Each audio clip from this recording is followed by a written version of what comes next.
leyeron. A ver si está.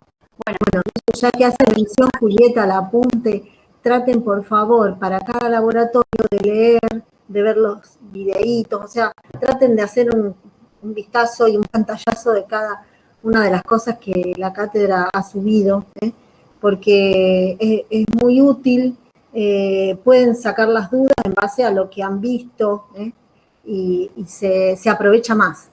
Así que, por favor, traten de ir leyendo para cada laboratorio. Sí, tal cual. Es un apuntecito que tiene 20 páginas, tiene Sí. imágenes, está bueno porque explica lo que vamos a ver ahora. Porque la parte teórica, eso lo ven en los seminarios con Telma, que es re necesario y también recomendamos siempre ir por más de que sea optativo, pero está bueno para tener una base sobre lo que vamos a ver en el laboratorio. Bueno, para empezar un pantallazo general de defensa, no sé si ya estuvieron viendo o por dónde van, pero vieron que en Injuria nosotros estuvimos viendo todos los microorganismos individualmente o por grupos, pero estuvimos viendo todas las particularidades de los microorganismos. Lo que vamos a hacer ahora en defensa, lo que vamos a intentar hacer, es integrar todo ese conocimiento y analizarlo desde lo que nos va a pasar cuando nos recibamos, que es un paciente que viene a una consulta con una infección. Entonces, todo eso que nosotros vimos en Injuria lo vamos a tener que integrar para poder decir, bueno, este paciente tiene una infección de este tipo, pienso en este microorganismo, necesito tomar esta muestra, enviarla al laboratorio y a partir del informe que recibimos del laboratorio, poder dirigir el tratamiento, ya sea seguir con el que estábamos haciendo o comenzar uno nuevo. Entonces, lo que se va a intentar en defensa, vamos a focalizar en esa parte de toma de muestra y identificación o interpretación de los resultados. Hoy vamos a empezar con un caso clínico. Ahora voy a compartir pantalla con el Power.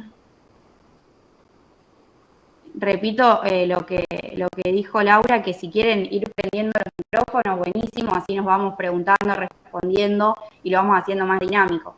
Como es un caso clínico, está bueno por ahí ir discutiéndolo.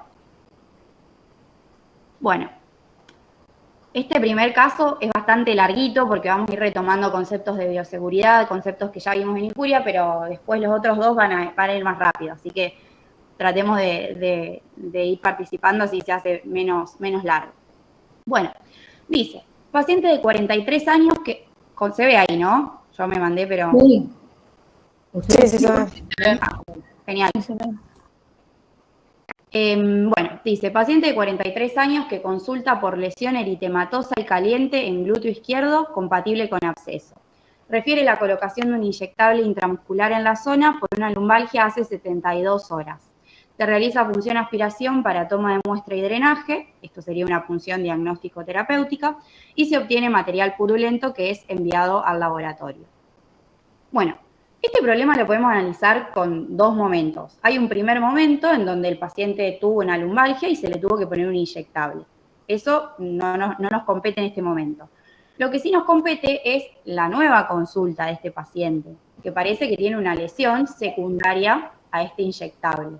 Entonces podemos inferir que hubo un error en esta técnica de colocación del inyectable. ¿Se les ocurre cuál puede ser?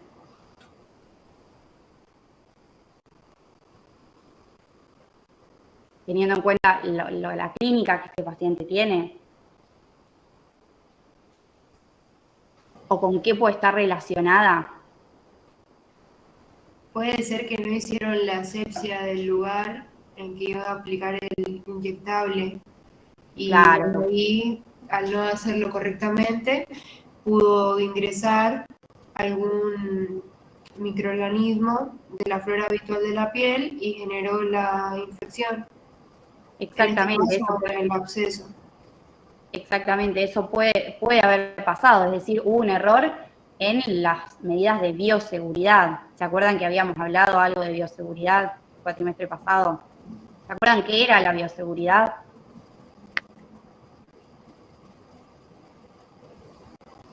¿Cómo la podríamos definir?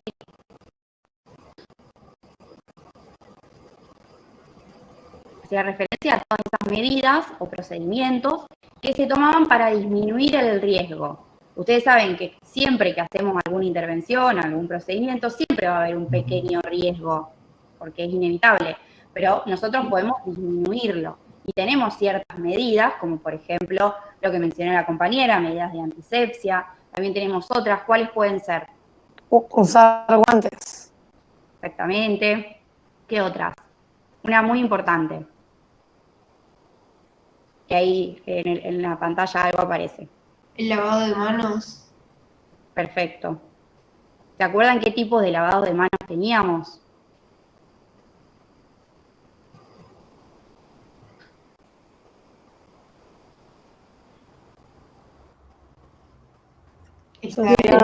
Antiséptico. Perfecto. Y si nosotros queremos tomar una muestra, en este caso, tomar una muestra o en este caso poner un inyectable, que si bien no es lo de microbiología hoy, pero tiene que ver lo mismo relacionado con el procedimiento y con la técnica de antisepsia. ¿Qué tipo de lavado de manos se les ocurre que tenemos que hacer? ¿Nos lavamos las manos al igual que cuando llegamos de la calle y a nuestra casa, por ejemplo? No, yo diría un lavado más bien antiséptico. Claro, exactamente. Exactamente. ¿Y se acuerdan las diferencias entre desinfección y antisepsia? Ahí la compañera mencionó que nosotros en la piel tenemos que hacer medidas de antisepsia. ¿Por qué no hacemos medidas de desinfección?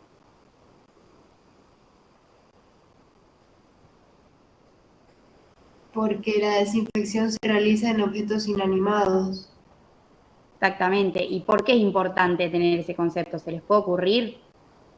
¿Usamos los mismos productos para desinfectar la pared que para desinfectar la piel? No. Claro, ¿se acuerdan qué usamos para cada uno? Los más comunes.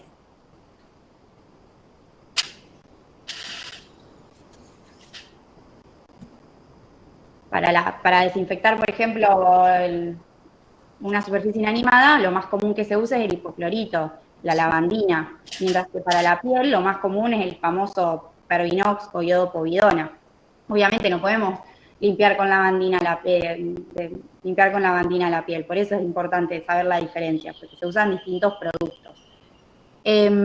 Bueno, volviendo un poco al caso clínico, no sé si tienen alguna pregunta con respecto a esto de las diferencias entre los distintos conceptos, si quieren que ampliemos algo sobre las medidas de bioseguridad. Después las vamos a volver a ver, pero si tienen alguna duda ahora.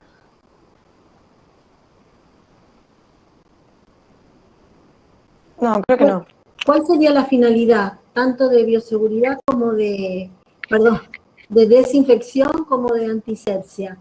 ¿Cuál es el propósito, la finalidad de cada uno? ¿Para qué lo hacemos?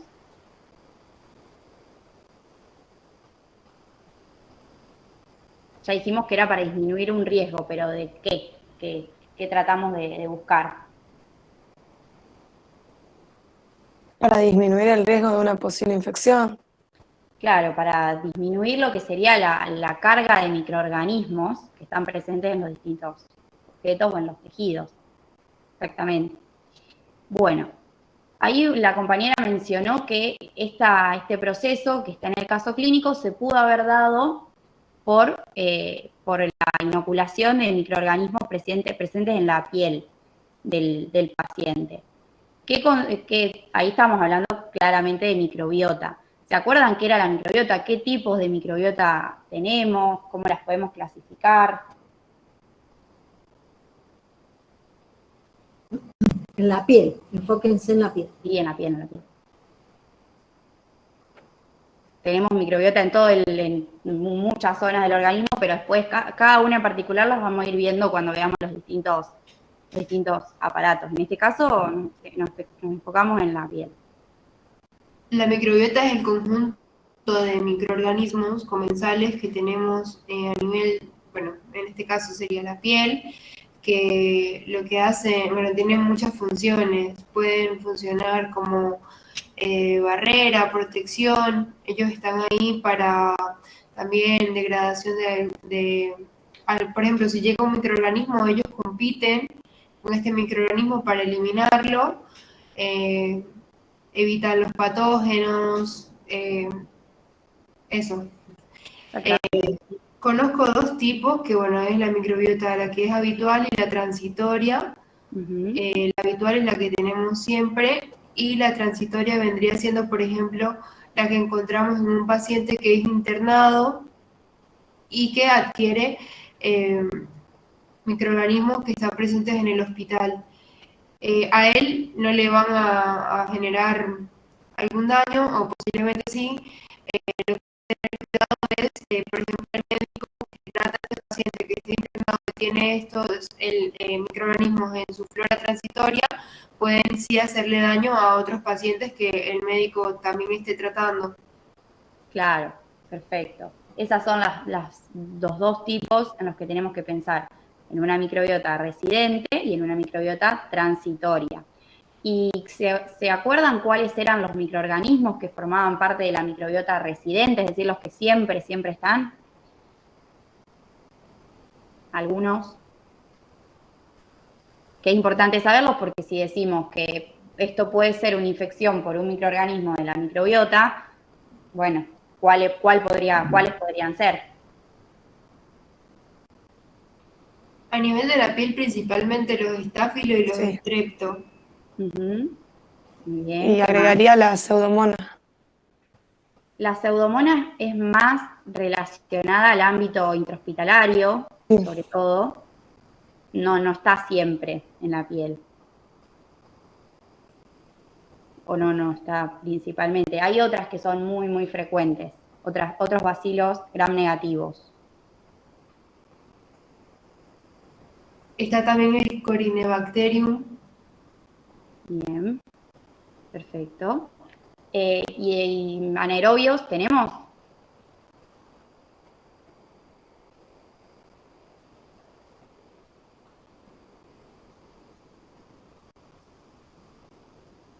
Sí, tenemos. Pero no los Clostridium, que son los anaerobios que más conocemos. Tenemos a otros, pero sí. Después tenemos otros como enterococos también, en menor medida, otros como las corinobacterias también tenemos algunos bacilos gram negativos, pero principalmente los que dijo la compañera, estáfilo y estrep. Con respecto a la microbiota transitoria, ¿por qué es importante este concepto que dijo la compañera del medio intrahospitalario? ¿Por qué es importante tenerlo en cuenta? ¿Qué particularidad tienen estos microorganismos? Que pueden colonizar la piel transitoriamente, pero que tiene cierto problema eso.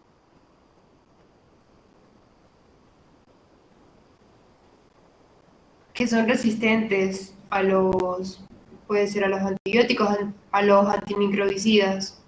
Claro, tal cual.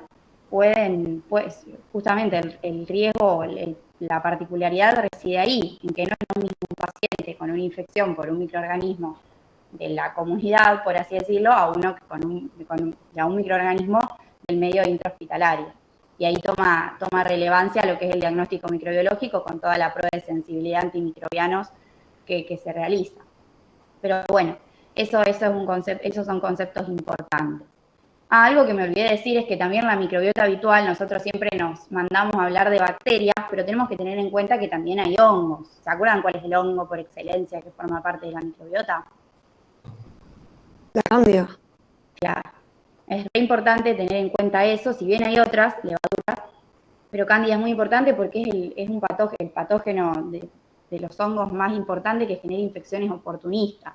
Cuando veamos toda la patología en el paciente que tiene inmunodepresión, cándida juega un rol fundamental. Incluso no siempre en el inmunodeprimido por excelencia, sino también en cualquier persona que tiene alguna alteración en la inmunidad y tiene alguna infección por cándida de las miles infecciones que puede generar.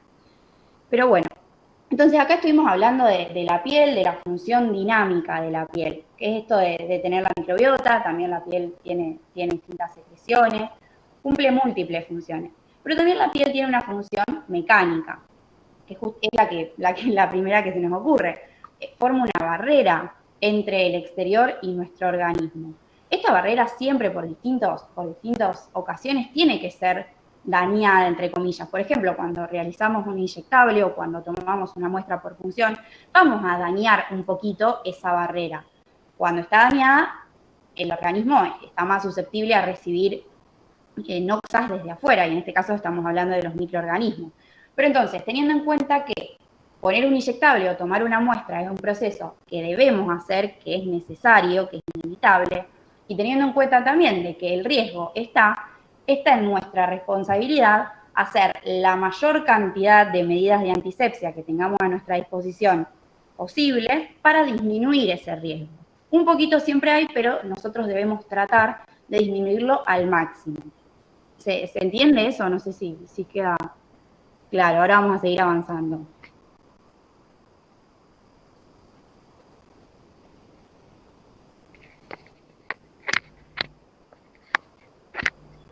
¿Se entendió? No los veo, por eso, perdón. Ah, sí, se entendió. Ah, buenísimo. Bueno, entonces, este es el paciente que nos presenta, que tiene una lesión. ¿Alguien tiene ganas de describirla? ¿O lo hacemos entre todos?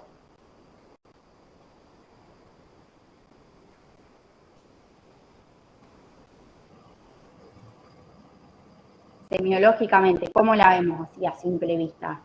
¿Es una lesión eritematosa, no eritematosa?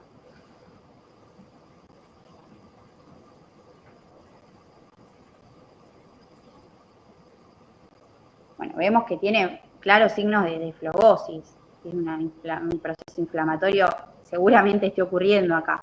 Una lesión tumefacta, si la tocamos probablemente esté caliente. ¿Y cuáles podrían ser los agentes que más frecuentemente se asocian en esta patología, que es un absceso, como ya vimos? Teniendo en cuenta lo que hablamos recién de microbiota. Los estáfilos. Absceso, sí, los estáfilos. Bien, perfecto. ¿Y cuál? ¿Se acuerdan de los estáfilos que los podíamos clasificar en dos grandes grupos?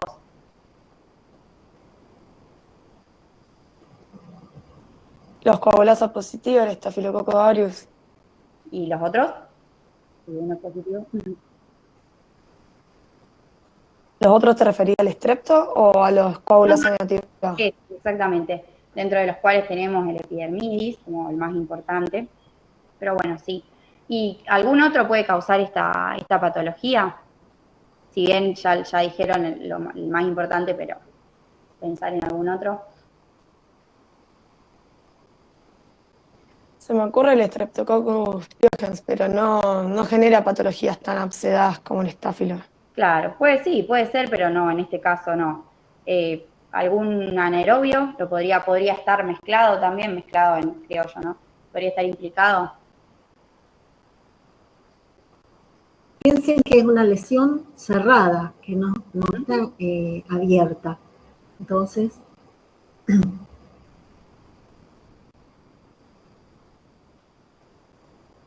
¿quiénes pueden estar ahí escondidos, por decirlo?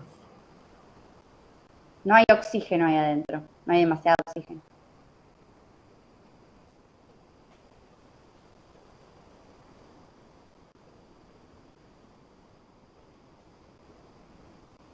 Bueno, sí puede haber anaerobios. Puede hacer una infección polimicrobiana. Pero bueno, con respecto...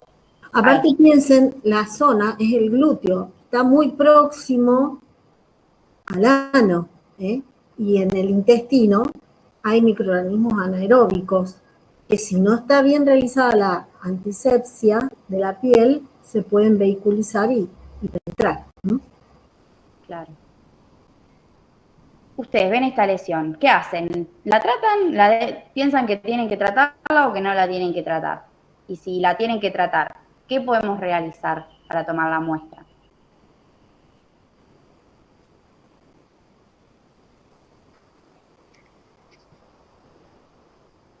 Para poder tener un resultado con un antimicrobiano que podamos utilizar o no, ¿no? Para eso sería la finalidad. La muestra se tomaría por punción-aspiración. Perfecto. Primero hay que limpiar. Bueno. Primero hay que hacer una limpieza, la asepsia de la piel y después... Antes de la asepsia de la piel, algo muy importante que ya El dijimos. lavado de manos, la colocación de guantes. Perfecto. Nunca nos olvidemos de ese primer paso que es frecuente que uno no se lo olvide, pero es muy importante. Perfecto. Nos lavamos las manos, nos ponemos los guantes. ¿Cómo tienen que ser esos guantes? Estériles, que no tengan microorganismos. Nos lavamos las manos, nos colocamos los guantes estériles y ahí sí, lo que está diciendo la compañera. Si querés seguir diciéndolo.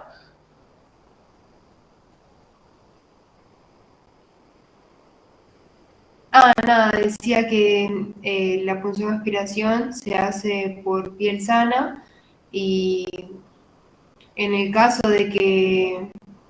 eso no entendí muy bien. Decía que debe tener 0,5 mililitros la jeringa de solución fisiológica, pero no entendí muy bien en qué casos se utiliza y en qué casos no. Claro. La solución fisiológica en realidad nos va a ayudar a que esa secreción, lo que está dentro de la lesión, corra mejor por la jeringa. Entonces, si nosotros tenemos un absceso, que en este caso tiene pus, tiene secreción purulenta, no es necesario que le pongamos solución fisiológica. Pero si queremos punzar y realizar una punción aspiración de una lesión que no tiene secreción, en ese caso colocamos la solución fisiológica, es decir, la inoculamos y después aspiramos. Entonces como que se hace más fácil hacer la punción. No sé si quedó. O Laura, si es... No, está, por ejemplo, en el caso de haber una herida, supóngase una persona adulta que se golpeó en la pierna y se le produjo una herida abierta. Entonces, en ese caso, no está esa colección purulenta como en el caso del absceso, entonces ese sería un ejemplo en donde le pueden hacer punción aspiración con solución fisiológica. Porque no hay suficiente, no está tumefacta, no hay signos a lo mejor de presencia de pus. Entonces, claro, en esta jeringa que claramente había secreción. Eso estaba muy, muy lleno de secreción, de esa colección. Entonces dijimos que nos teníamos que... ¿se entendió eso? Sí, se entendió, gracias. La solución. Bueno, entonces nos lavamos las manos, nos colocamos los guantes y debemos tomar la muestra como la compañera dijo. Pero previo a eso, la limpieza de la piel. Vamos a hablarla detalladamente porque es re importante. ¿Con qué producto la vamos a realizar? ¿Qué vamos a necesitar? ¿Qué elementos vamos a necesitar?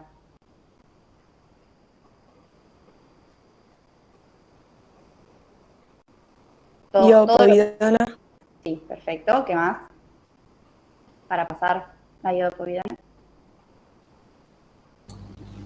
Algodón sería, o gasa también puede ser para desinfectar con el yodo. Claro, se prefiere una gasa estéril también, como Sí, antes. sí, todo estéril. Claro, y bueno, la aguja con la jeringa, por supuesto. Antes, nosotros sabemos que vamos a realizar este procedimiento, entonces antes de lavarnos las manos, poner los guantes, debemos dejar todo esto preparado. Por supuesto, nosotros lo dijimos ahora, después, pero esto ya tendría que estar preparado y listo. Entonces tenemos la gasa, tenemos la iodopovidona. ¿Cómo se la pasamos en la piel al paciente? ¿Qué precauciones tenemos que tener?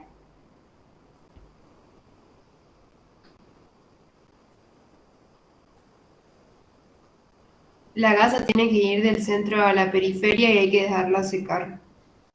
Claro, tenemos que tratar de hacerlo desde el centro a la periferia y además, si nosotros, la iodopovidona deja un color, tiene color. Entonces, si nosotros ya pasamos por una zona que ya está pintada, no debemos pasar esa misma gasa sobre la zona pintada, porque ahí estamos arrastrando otra vez microorganismos. Entonces, la idea ahí es ir desde el centro a la periferia.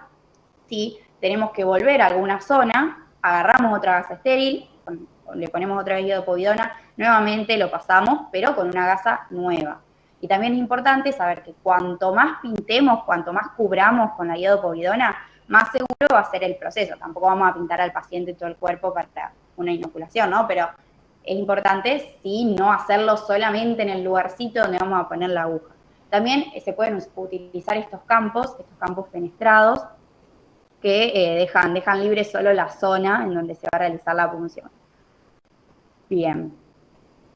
Pintamos la zona, colocamos la jeringa.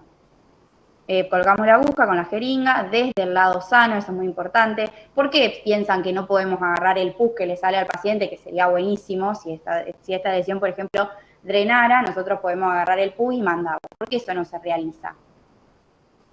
Y debemos realizar la punción desde el lado sano, con todas estas medidas. Porque podría llevar a una contaminación. Claro, ese pus que sale de la lesión, que no es este caso porque no está drenada, no está fisturizada, pero si drenara, ese pus puede estar en contacto con otros microorganismos que no son los causales de esta lesión. Así que sí.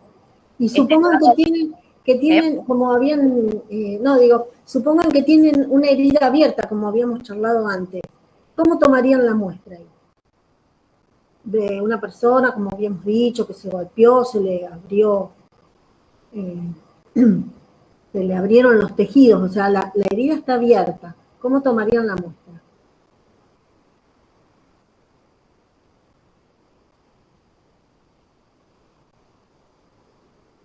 ¿Y cuáles serían las maniobras que tienen que hacer ustedes para tomarla? ¿Qué les parece? ¿Tiene que haber alguna diferencia con esta muestra que es la punción aspiración de un absceso?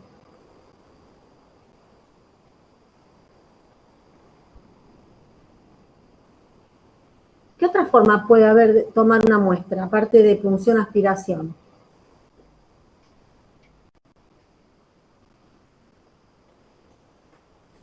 ¿Cuáles otras se les ocurren? Que no estén relacionadas con esto, con el absceso, obviamente. Con otras Se me infecciones. ocurre el hisopado, rascado. Bueno, a ver, ¿y el hisopado? ¿Sería una buena toma de muestra a través de un hisopado en una herida abierta? Yo creo que no tiene mucho sentido. Bien, ¿por qué?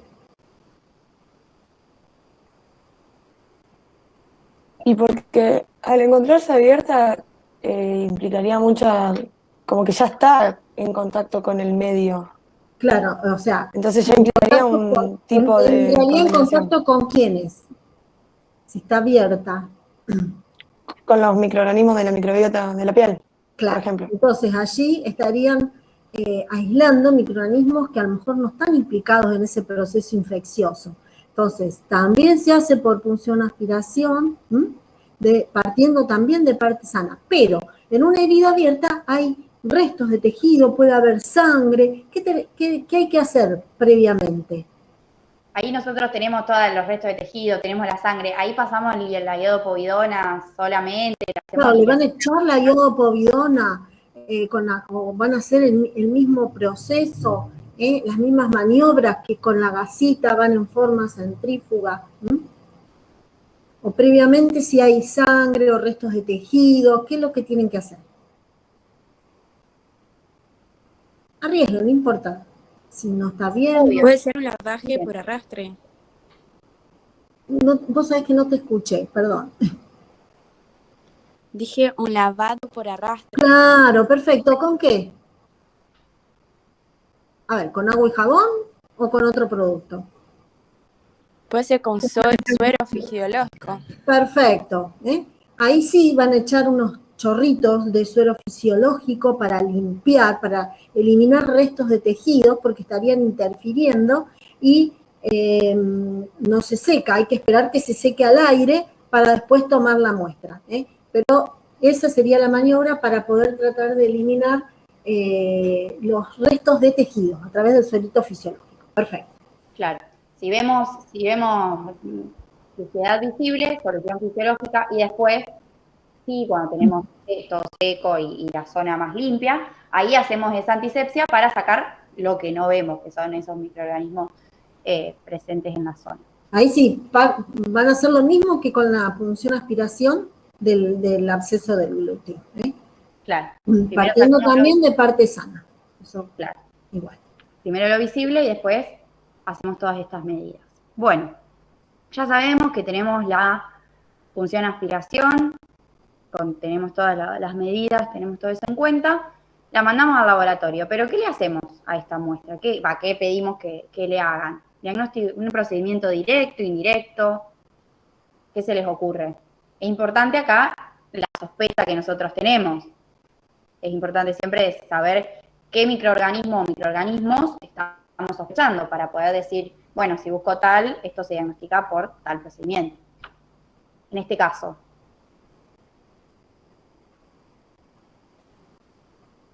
¿se acuerdan la diferencia entre directo e indirecto?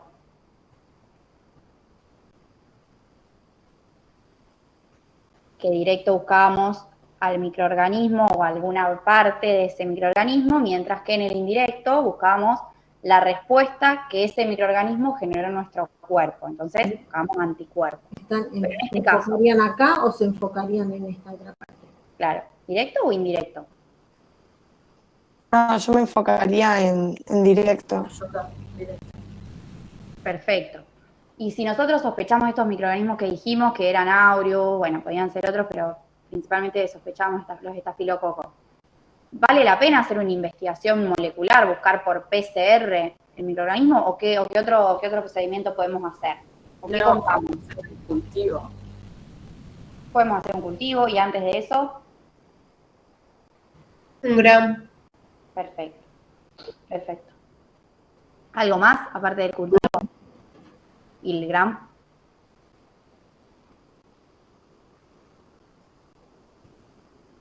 ¿Qué Nosotros, devolución esperan del laboratorio? Claro. Entonces, en base a eso, es lo que ustedes van a pedir. nosotros tenemos la placa con las colonias, buenísimo. La dejamos ahí, creció. ¿Qué más necesitamos? O termina ahí. Claro, ustedes, ¿qué necesitan saber? Y antes de Identificarla y la sensibilidad antimicrobiana para ver cómo tratarlo. ¿Cómo? Perdón, no te escuché bien. Primero identificar de qué es la colonia y la sensibilidad antimicrobiana para ver cómo tratarlo. Perfecto, perfecto. Siempre uno por ahí decimos, bueno, gran cultivo, pero es muy importante detallar identificación y antibiograma, porque hay que ponerlo, lo necesitamos también. Por más de que uno entiende que por ahí el cultivo incluye todo, no. Es importante decirlo también. Entonces, hacemos directo, investigación del microorganismo, dijimos que no valía la pena hacer investigación molecular, por coloración de Gram, cultivo de identificación y prueba de sensibilidad antimicrobiana. Acá tenemos la orden de pedido. Si bien acá ya vayamos diciendo por qué es importante, por ejemplo, poner aparte de todos los datos filiatorios, decir si la muestra proviene de un consultorio externo o de una sala de internación. Y si viene de una sala de internación, ¿por qué decir si tiene más o menos de 72 horas?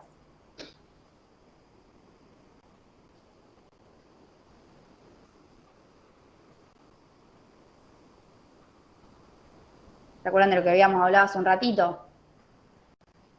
De la microbiota. A mí se me ocurre que sea por la posible contaminación ¿De qué? de la muestra. Y hay otro punto que tiene que ver con la microbiota que hablábamos hace un rato. Claro, que no sería la misma microbiota tratándose de una persona que viene de la calle que una persona que se encuentra internada. Claro, probablemente el paciente que tiene más de 72 horas de internación tengamos que pensar en algún otro microorganismo como causante de la infección. Y eso a los que están en el laboratorio de microbiología les es fundamental. Es muy importante que ellos sepan. Y esto de más o menos de 72 horas es porque este es el punto de corte en el que se considera que el paciente puede adquirir estos microorganismos más resistentes. Antes A de lo mejor es el mismo estáfilo, pero ¿qué diferencia va a haber entre un estáfilo? No siempre, pero puede llegar a haber entre un estáfilo que aislaron en un paciente internado de un estáfilo de una persona que es de consultorio externo. Hablando del estáfilo aureus. La resistencia antimicrobiana. Claro. Exactamente. Y allí está la diferencia. Claro. Y esto de las horas iba a decir que, por ejemplo, si un paciente está internado hace 2 horas, y no, es difícil que nosotros pensemos en un microorganismo intrahospitalario. Por eso es el tema de las horas. Bueno, vamos a poner qué análisis solicitamos. Acá, como dijimos, directo, cultivo, identificación del germen y antibiogramas. Se especifican los 4, por más de que en el cultivo se dé por sentado, no, hay que especificarlo. El diagnóstico presuntivo, bueno, obviamente en este caso sospechamos un absceso, y si el paciente ha tenido o tuvo algún tratamiento o está teniendo. ¿Por qué se les ocurre que es importante saber si el paciente está consumiendo o consumió algún antimicrobiano, por ejemplo? Porque podría haberse afectado a la muestra. Claro, tal cual. Quizás esa muestra no termina siendo lo suficientemente representativa porque ese paciente ya eliminó algunos microorganismos con ese Y tratamiento. otra razón también, si Claro. está bajo tratamiento con un antibiótico X, Hay un barrido de la flora habitual. sí, ¿y qué otra razón también? ¿Por qué al laboratorio le interesa saber si está bajo tratamiento con antibióticos y cuál es el antibiótico?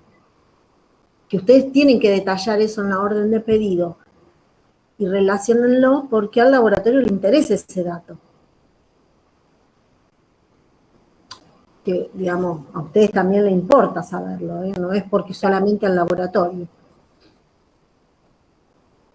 Porque si está tomando algún antibiótico, o sea, si está en un tratamiento con un antibiótico y desarrolla una infección con determinado germen, implicaría que ese germen es resistente a ese antibiótico, porque O de no. alguna forma se desarrolla. Claro, puede ser como no. Entonces, el laboratorio, sabiendo que está bajo tratamiento con un antibiótico, va en las pruebas de sensibilidad, lo va a probar a ese antibiótico para ver si lo puede seguir tomando o no.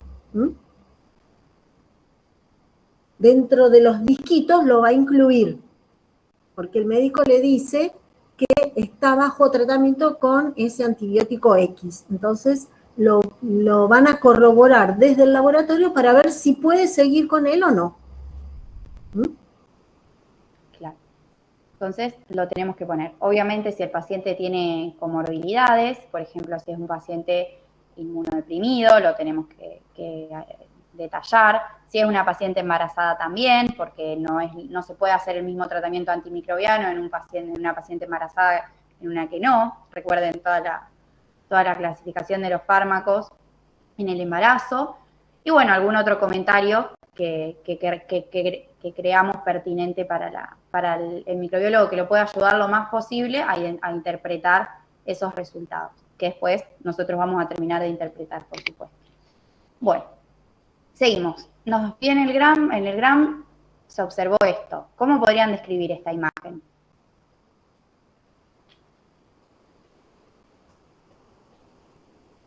Vemos cocos, vemos Que bacilos. se pueden ver cocos en grupo. ¿Cocos GRAM qué? Positivos. Bien. Cocos gram positivos agrupados en racimos. ¿Se les ocurre con qué puede ser compatible la imagen? No le ponemos el sello y la firma, pero ¿con qué puede ser compatible? Con estáfilos. Bien, perfecto. Eso informaron, que se observaban cocos gram positivos en grupos o en racimos, y acá ya dijimos en qué pensaríamos. Este resultado. Bien dicho por ustedes, piensan en estáfilo. Todavía no podemos decir cuál es la especie de ese estáfilo. ¿Eh? Claro, para ponerle el apellido se hacen estas técnicas. Acá tenemos el cultivo, donde crecieron estas colonias características. Luego del cultivo se hicieron estas pruebas de identificación, de la ADNasa, de la coagulasa, que dijimos que era la que nos iba a permitir dividir a estos estáfilos en 2 grandes grupos. Y acá vemos que la colonia aislada del absceso es coagulasa positiva. Entonces, ¿qué especie podríamos confirmar? El Staphylococcus aureus. Bien, perfecto. ¿Cuánto tiempo pasó entre que llegó la muestra y tienen este informe? El Staphylo aureus. En 24 o 48 horas estaría listo. En 24 horas, ¿dónde nos paramos? ¿Acá o acá? ¿Acá o acá?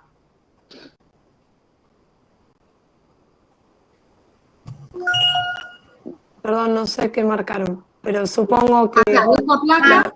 la Profesor, placa que perdón. se ve a la derecha vendría a ser a las 24 horas y la de la izquierda a las 48 horas. O sea, el cultivo lo vamos a tener a las 24 horas. Este cultivo con las colonias, en el medio de agar sangre. Y el resto va a tardar un poquito más porque tenemos que hacer todas estas pruebas, que en algunos microorganismos son más, muchas más.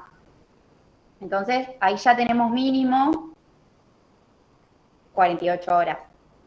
Pero a esto se le suma lo que vamos a ver ahora, que es la prueba de sensibilidad a los antimicrobianos.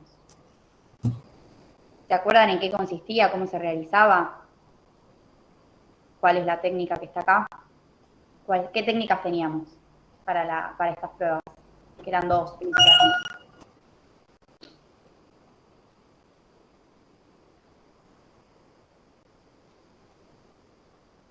¿Se acuerdan que estaba la de dilución y la de difusión? La de difusión es la que más se utiliza de rutina, que consistía en poner estos disquitos embebidos en el antimicrobiano en una placa con colonias puras. Esto quiere decir que tomamos de esta placa, tomamos una colonia, que obviamente como una colonia va a ser del mismo microorganismo, lo sembramos en una nueva placa con un medio especial y le ponemos los disquitos. Y ahí tenemos que esperar otras 24 horas para ver qué tan resistente o sensible es a los antimicrobianos, dependiendo el halo de inhibición. Que se acuerdan que habíamos visto que después eso lo teníamos que medir y comparar con tablas, que lo que nosotros veíamos, si era más o menos inhibición, en realidad no nos decía demasiado. Para tener la certeza había que medirlo a esto, para determinar la sensibilidad, si era intermedia, si era totalmente sensible, si era intermedia o si era resistente. Entonces, acá tenemos otras 24 horas en total. ¿Cuánto tardaría desde que nos llega la muestra hasta que el laboratorio nos trae el informe con todo el resultado? Entonces,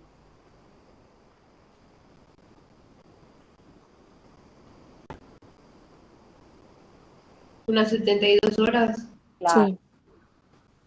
Esto es importante porque, por ejemplo, nosotros si les enviamos una muestra, nosotros futuros médicos les enviamos una muestra, no le podemos reclamar a las 3 horas traerme el cultivo, porque tarda. Es importante tener en cuenta cuáles son los tiempos que sí o sí debemos esperar. El grano está rápido siempre, y generalmente se informa, pero el resto tarda. 72 horas como mínimo. Acá tenemos... Entonces, el GRAM, ¿en cuánto tiempo lo tienen?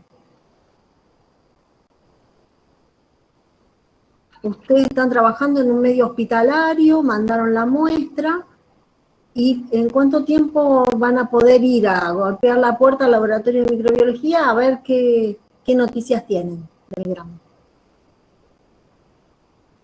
Más o menos. Claro. ¿Qué les parece? ¿Rápido o no? El gran rápido. Bien, en A las media hora, horas, una sí. hora. Si hay mucho trabajo, van a demorar un poquito más, pero es una información que la reciben rápida. El cultivo, ¿en cuánto tiempo? El cultivo.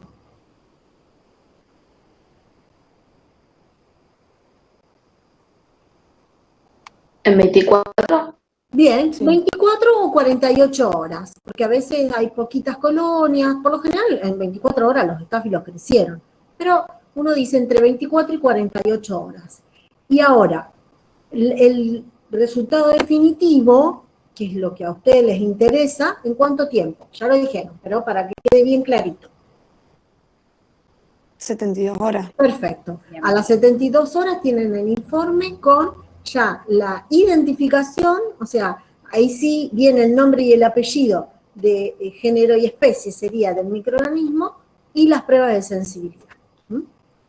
Claro, acá vemos este informe.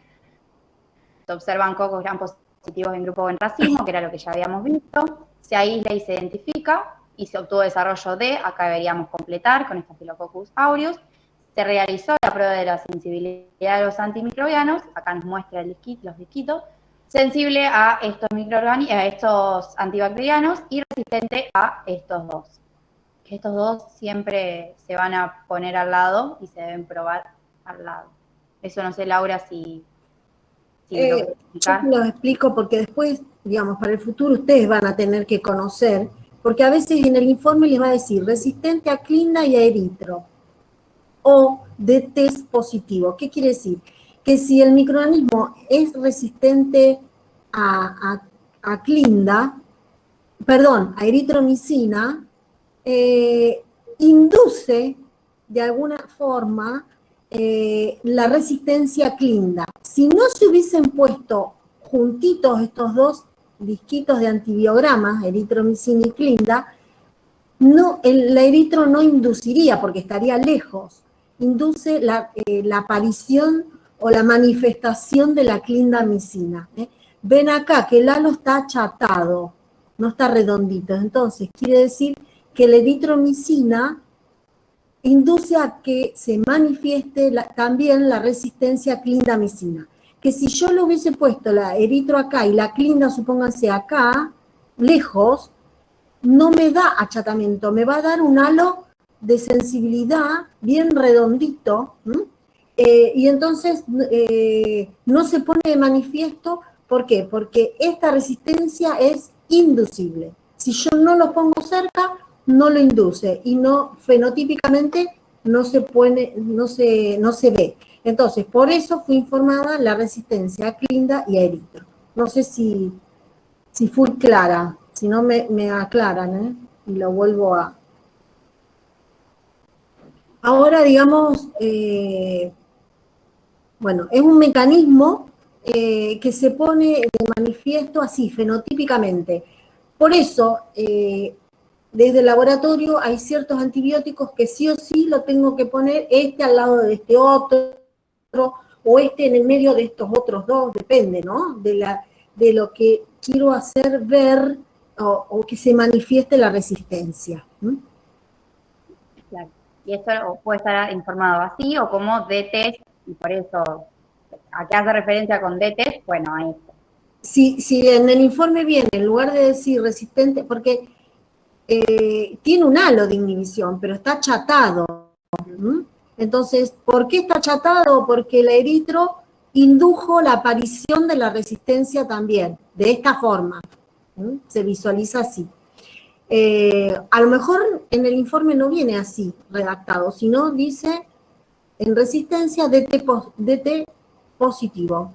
Y ustedes tienen que saber interpretar qué quiere decir eso. Sabemos que clindamicina y eritromicina no le vamos a dar. No le van a dar, exacto. Bueno, entonces, ¿en cuánto tiempo? Ya lo dijimos. Perfecto. Bueno, terminamos el primer caso. ¿Tienen alguna pregunta, alguna duda, algo que quieran que ampliemos?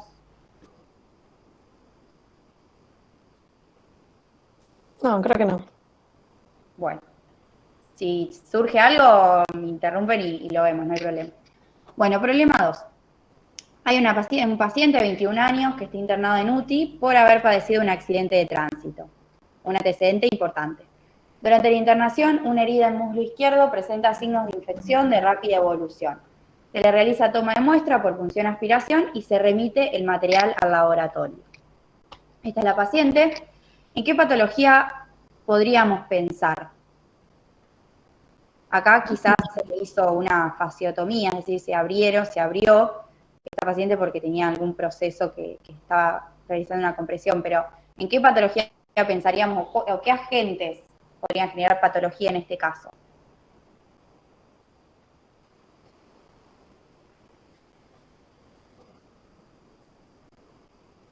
Recordemos el antecedente, no es una paciente que se cayó en la casa, en la cama.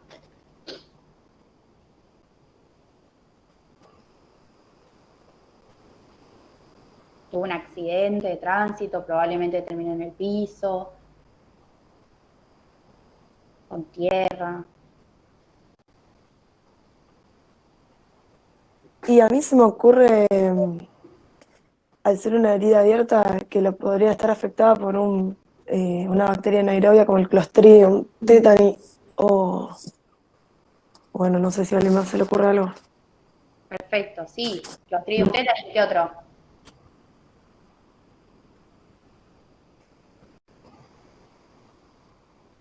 ¿Qué otro Clostridium conocen? Que puede estar ahí. Frecuente.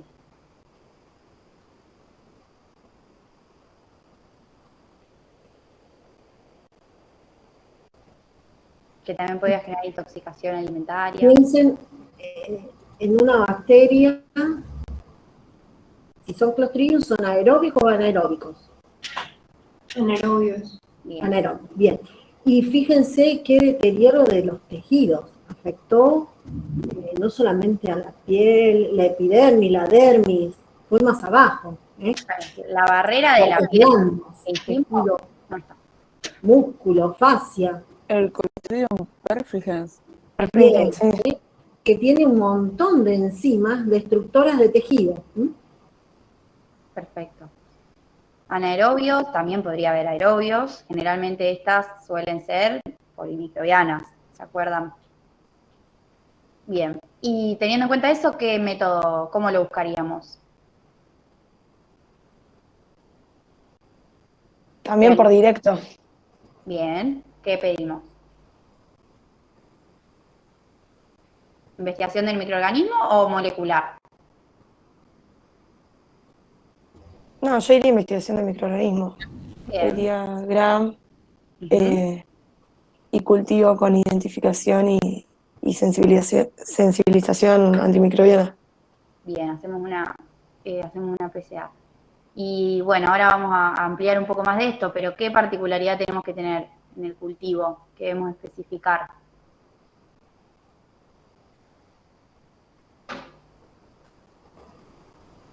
¿Qué sospechamos? Que es parte del consultorio externo, ¿a eso te referís?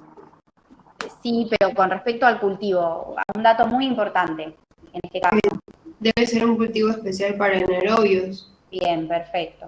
Perfecto. Entonces lo tienen que aclarar, porque así el laboratorio va a poner en marcha los cultivos en las condiciones apropiadas para que crezcan estos anaerobios.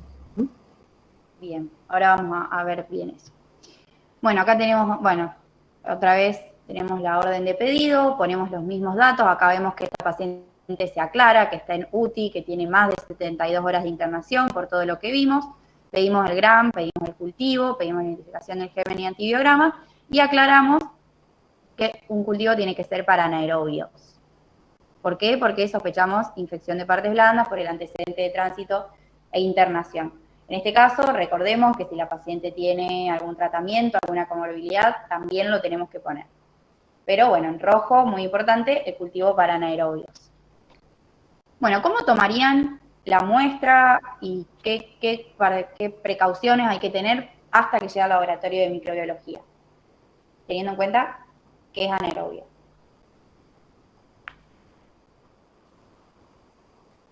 ¿Qué muestra tomamos? Que ya lo hablamos. Punción aspiración.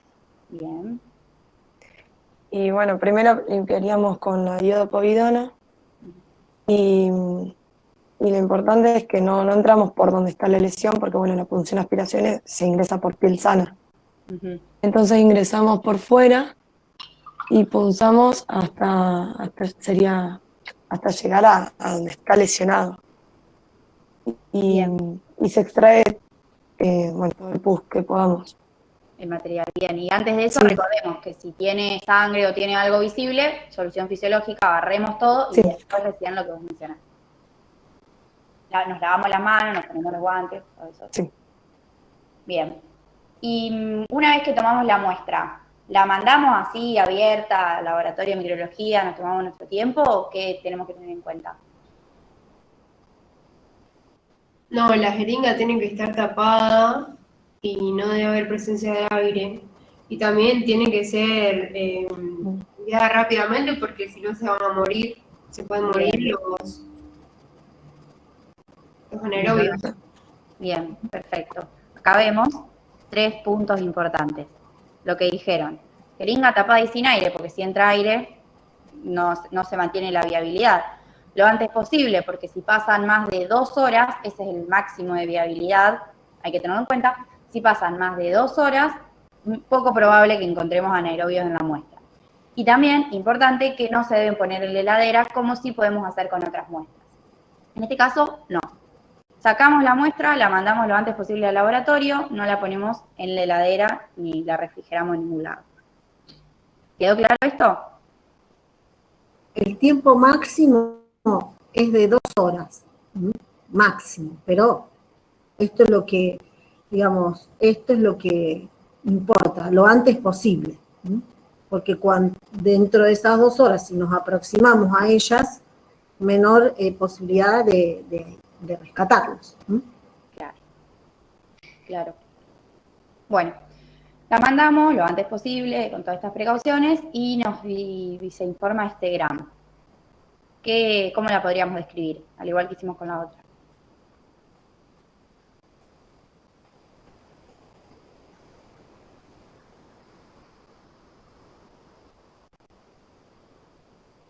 ¿Qué ven ahí? Cocos, bacilos. Bacilos gram positivos. Bien. ¿Algo más? Que bueno, no se ve bien, pero... Esto, a ver, por ahí, se ve lo que yo sé. No sé si se ve el cursor. Yo estoy apuntando desde hoy, Sí, pero... no sé. Sí, se ve el cursor, pero por ahí se ve muy chica la imagen. Sí. Bueno, no, encima creo que no le puedo hacer zoom. Pero bueno, se verían también esporas. ¿Se acuerdan? Como más abultadito en un extremo, ¿ven? Claro. Ahí, Acá, bueno, no sé si se ve muy bien. ahí sí, se ve como más gordito el extremo. No sé si lo alcanzan a ver en algunos de esos bacilitos. Los extremos están más gordito. Bueno, allí estaría la espora. Bacilos gram positivos esporulados. Y acá nos vamos acercando a lo que sospechábamos, que ¿qué era? El Clostridium. Bien, Clostridium. Todavía no le pusimos apellido. Ese mismo día se empezó el cultivo para aerobios y anaerobios. O sea, el cultivo aerobio se hace igualmente, pero también se hace un anaerobio. Para el cultivo, en condiciones de anaerobiosis, contamos con estas dos posibilidades. Bolsas o estos frascos que contienen un reactivo, que tienen hidrogeniones y con el poco oxígeno que permanece en el interior de este jarro, se produce una reacción y forma un poquito de agua y así queda el medio anaerobio. Por eso recordemos, por eso es importante especificar que es anaerobio, porque tiene toda una logística específica. Y en este caso, ¿en cuánto tiempo lo podríamos esperar? El resultado. También, al mismo tiempo. Diría yo. Sí, al mismo tiempo. En realidad hay anaerobios que tardan un poco más. Cuando se pide cultivo para anaerobios siempre es alrededor de los, digamos, el definitivo. Para descartar un negativo hay que esperar hasta los 5 o 7 días. Hay anaerobios que crecen más rápido y otros más lentos. Por ejemplo, los bacteroides, que en este caso no va a estar, pero son anaerobios que crecen mucho más rápido, en 48 horas más o menos ya crecieron. Pero hay otros que crecen más lento. Entonces, para descartar un cultivo negativo para anaerobios tenemos que esperar entre 5 y 7 días. Claro. Si crecen a las 24 horas, buenísimo, pero si no, hay que esperar. Bueno, acá el informe, acá vemos, en el directo informa lo que se vio, y acá dice, en el aerobio no se obtuvo desarrollo. Si nosotros no hubiéramos puesto cultivo para anaerobio, el informe terminaba ahí, no teníamos desarrollo. Entonces, sí o sí, nos tienen que informar en el anaerobio, desarrollo compatible con Clostridium. Acá no nos muestran las pruebas de identificación para poder ver que si era perfringes o tetano. ¿Se les ocurre por qué no se realiza antibiograma para los gérmenes anaerobios?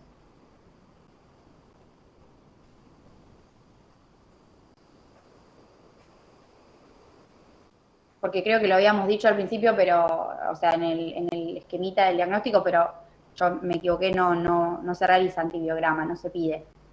No, o sea, está bien lo que vos dijiste, porque a la muestra se le pide antibiograma por si crecen Claro, los aerobios. claro. ¿Mm? No, está bien. Pero, ¿por qué, como dijo Julieta, no se le hace a los gérmenes anaeróbicos? Porque se ventilaría la muestra, entonces morirían. Claro, No, es muy la difícil. muestra ya no la usamos más acá. La muestra no, pero a partir del cultivo, las colonias, Sí. después para hacer un antibiograma por difusión es imposible. Claro, Se mueren. está en contacto con el aire. Y además, Claro, y además no tienen una resistencia como otros microorganismos, no se ha visto unos gran cambios en la sensibilidad, por lo menos de estos anaerobios. Entonces no se realizaría. Bueno, ¿y qué otros agentes podrían causar esta patología?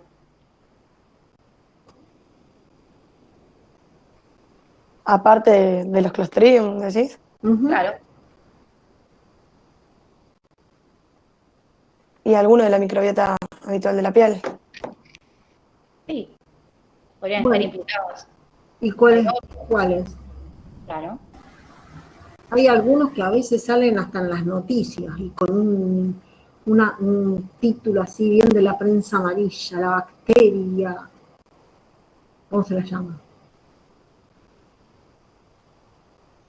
Come carnes. Hay algunos estreptos, microaerófilos, que podrían estar implicados, que producen esta miositis tan importantes. Acá. Son más lentos su crecimiento, hay que esperarlos. Claro. Pero acá en el aerobio se hubiera informado. Sí, estaban. Bueno. ¿Alguna duda de este caso de anaerobios, de cómo se realiza la toma de muestra, el procedimiento?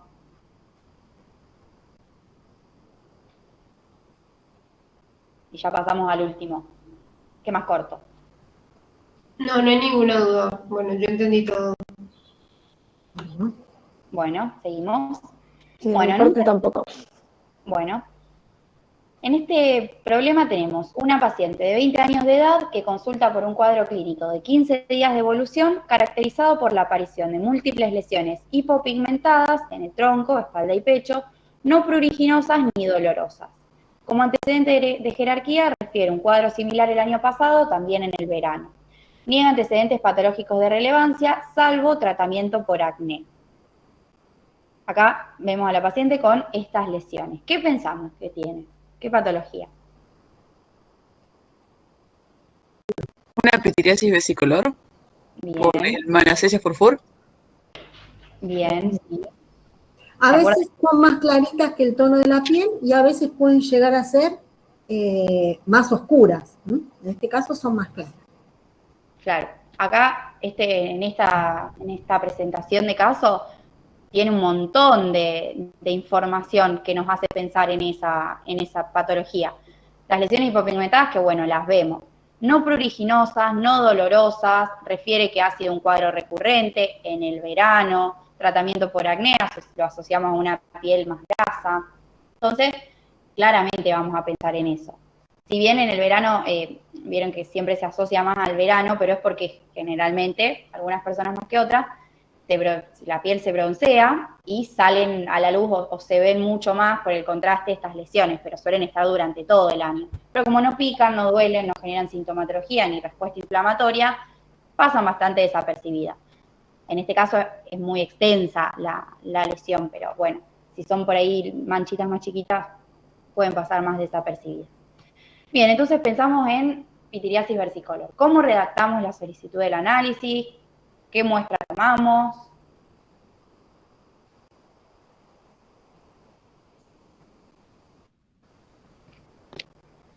¿Se acuerdan cómo era la toma de muestra para este tipo de lesiones?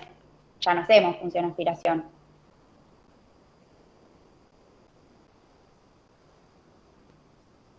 Tomarían con hisopo. ¿Sería con cinta scotch? No. Sí, Puede con ser. cinta adhesiva adherente, sí. Si no, también se puede hacer raspado de las lesiones. Bien, perfecto. Se raspa generalmente puede ser con el dorso de un bisturí, la lesión, porque tiene una lesión más bien descamativa, entonces podemos obtener la muestra, se pone en un portaobjetos, se coloca otro portaobjetos y eso se envía. ¿Qué particularidad tenemos que tener? ¿Qué tenemos que tratar cuando hacemos el raspado?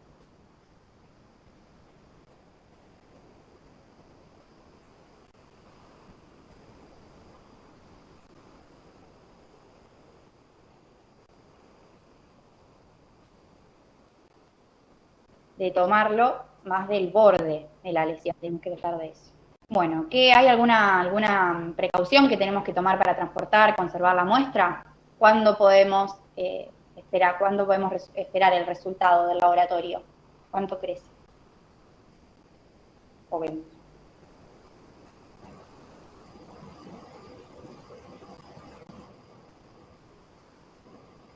Ahora vamos a ver qué pedimos, pero Es mucho más tiempo que al ser una micosis, tarda mucho más tiempo el cultivo, por ejemplo.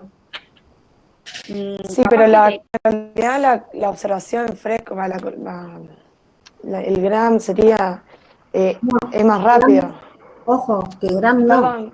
Perdón, la observación en fresco es más rápida. Claro. bien. Lo que sí es lo que decía la compañera, que sí, el cultivo tarda mucho más. Eso del cultivo que tarda más, ¿se acuerdan que habíamos visto varias micosis superficiales? ¿Cuáles eran las que tardaban más? Pitiriasis por malacesia no tanto. Había algunas que sí tardaban como 20 días. ¿Cuáles eran esas? Los dermatofitos. Claro. Tenemos tres tiempos de cultivo para esperar. El de cándida, que ¿se acuerdan lo que habíamos visto? Que si crece levadura que crece en 48 horas es cándida hasta que se demuestre al contrario. Después tenemos los dermatofitos, que crecen en 15 o 20 días. Y después tenemos estas que no tardan tanto. Tardan algunos días, pero de todas maneras no se realiza siempre el cultivo. Si bien está bien pedirlo y está bien hacerlo, no es tan realizado. Y se acuerdan que siempre... El cultivo más o menos de las malacesia en 5 días, ya lo tienen. Claro. Pero lo que dice Julieta está bien, por lo general solamente se resuelve el diagnóstico con el directo. ¿Por qué? No, a veces no se le hace el cultivo, ¿saben? Vieron que crece en la espalda, en las zonas donde hay más grasitud. En la zona de hombros, la espalda, el tórax. Este era el hongo que había que ponerle para que crezca. Lípidos. Colesterol. Bien, no, colesterol no, pero bueno, de una medida. Sí, en el cultivo tienen que tener, por ejemplo, aceite de oliva.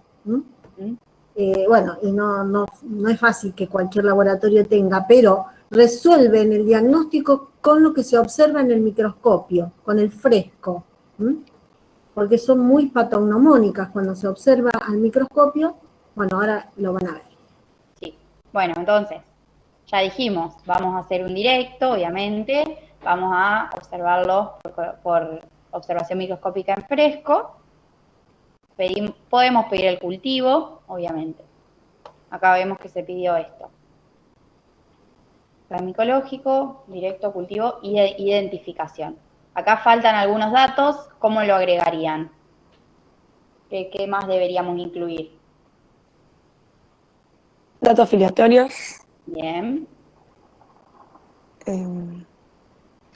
Bueno, el diagnóstico presuntivo, faltaría ponerlo. Bien. Agregaría lo del tratamiento por acné. Ujú. O que las lesiones ya las ha tenido en otra oportunidad también, lo podrían declarar. Perfecto. Perfecto. Bueno, acá vemos la imagen característica del hongo. Acá vemos, ¿podrían describirla? ¿Qué formas vemos del hongo?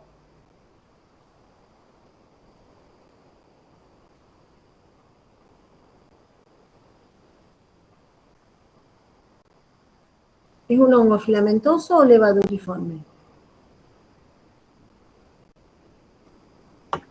Filamentoso. Sí. No, es una levadura. Entonces, ahí ven que tienen estas células redonditas son las levaduras. Y esto que parecen filamentos son células, o sea, levaduras que han brotado.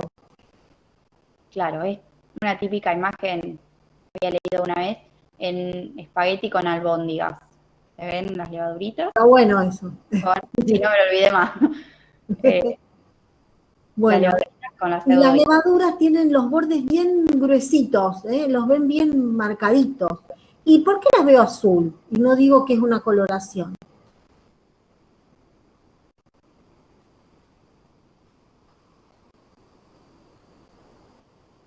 Acá dice Gueguen. No es una coloración, sino que permite hacer entre esto y esto. Acá clarito, acá oscuro. Un contraste. Perfecto. No es una coloración, sino es un fresco que utilizo el Gueguen, azul de metileno, bueno, otros, pero no como colorante, o sea, no penetran la levadura, como sería la coloración de Gram para las bacterias, que penetra la estructura de la pared, sino que hace contraste. Y me permite ver esto que decía Julieta, muy bien descrito, las albondiguitas y los espaguetis, las células brotadas. Y son células con las paredes bien gruesas. Y a veces también vemos las levaduras como, que sería esto, como un palito más regordete. También es muy característico de la Malassezia fusarium. Bien, entonces, el médico, la persona que está en el laboratorio de microbiología podría ir diciendo que esto es compatible con este hongo, que ya dijimos, pero ¿qué hongo es el causante de pitiriasis versicolor? Malassezia furfur. Bien. Entonces ¿Sabemos? recuerden una cosa, en micología el directo es fundamental. Los micólogos resuelven el diagnóstico con la visión que tienen al microscopio de las muestras. Ya son tanto para las levaduras como para los dermatofitos, inclusive para algunos de micosis profunda. Ya en muchos casos resuelven con lo que ven al microscopio. Los cultivos también son importantes, sobre todo para los de micosis profunda, porque después, digamos, hacen una identificación también de las colonias que han crecido en los cultivos. Pero ya el directo, en algunos casos resuelve el diagnóstico y en otros es un gran avance que tienen. Después lo confirmo. Bueno, ¿qué hongo es el posible causante? Ya lo dijimos. ¿Y qué otros agentes podrían causar micosis superficiales? Que ya también lo mencionamos, pero sí, lo pueden repetir. La candia, Bien, los dermatofitos. bien. Y bueno, con respecto al tiempo que tenemos que esperar para confirmar o para recibir el informe final en cada uno. Candia son 48 horas, los dermatofitos ya estamos hablando de 15, 20 días, y bueno, 5 a 7 días el Malassezia furfur. Pero recuerden, el cultivo de la Malassezia, porque el directo ya resuelve el diagnóstico, es de una gran certeza y lo tienen en el día, en horas, al rato de haber llegado la muestra al laboratorio. ¿Queda claro eso? Sí, sí. Bueno, y acá por último nos presenta algunas lesiones. ¿En qué pensaríamos? ¿Qué micosis es esta? ¿Cómo se conocen? Las tiñas. Bien, perfecto. Sí, no sé cuál está señalando, pero sí, las tiñas. Todas. Ah. Bueno, la del pie. Onicomicosis. Bien. Está la tiña capitis, que sería ahí la de La del medio. señalando, sí. Ujú. Bien, perfecto. Nuevamente nos pregunta cuánto podría demorar, ya dijimos, 15 20 días. Es importante porque son muy frecuentes estos signos. Por eso tenemos que saberlo. Causada por los dermatógenos. Bueno, Las podemos adquirir también de los animales domésticos. bien, tal cual. Sobre todo en los niños que están en contacto con los perros. Generalmente sí, se asocian al contacto con animales. Perros o gatos también. Sí, los gatos también. Todas. Bueno, ya terminamos. Ahora no sé si tienen dudas. Seguramente las tengan. Si quieren, seguimos charlándolas. ¿Algo para aclarar o algo para comentar? Creo que el miércoles es el seminario, ¿no? Sí. Si no me equivoco. Bueno, traten de asistir, de conectarse y si no, bueno,